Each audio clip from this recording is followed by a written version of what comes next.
one of the things that an integral approach does most primarily is try to look at the perspectives available to human beings. So we have a first-person perspective. First person means the person speaking. Second person means the person being spoken to. And third person means the person or thing being spoken about. Now you can add a fourth person perspective and fifth, and it can be very complicated.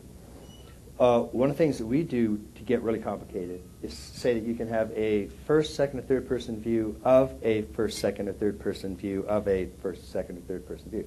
Now we do that all the time. Actually, by the time adult or people are 11, 12, 13 years old, it's coming up for you.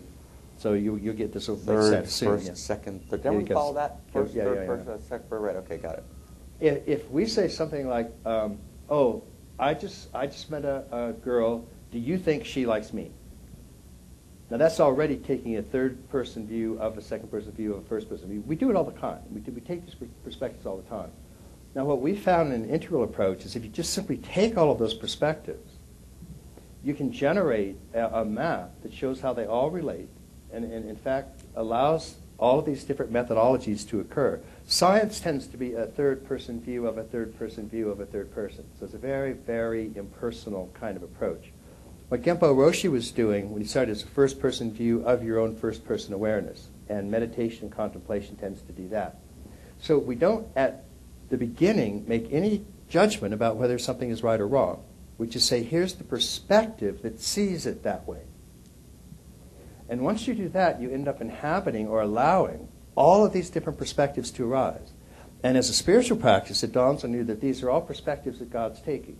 Or these are all perspectives that your own primordial self is taking as it looks at and manifests the world of your own being.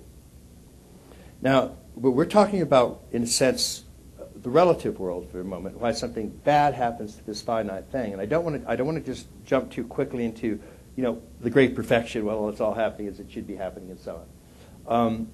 The four quadrants are simply four of the most common perspectives that people take.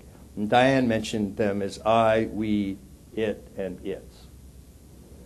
And if you actually look at the quadrants, in the upper right quadrant, which is simply how we lay it out, there are things like atoms, molecules, cells, neurophysiology, dopamine, serotonin, all the things that you can see in a third-person view if you take a scientific view of things. Lower right quadrant is systems theory. Lower left quadrant is the intersubjective we.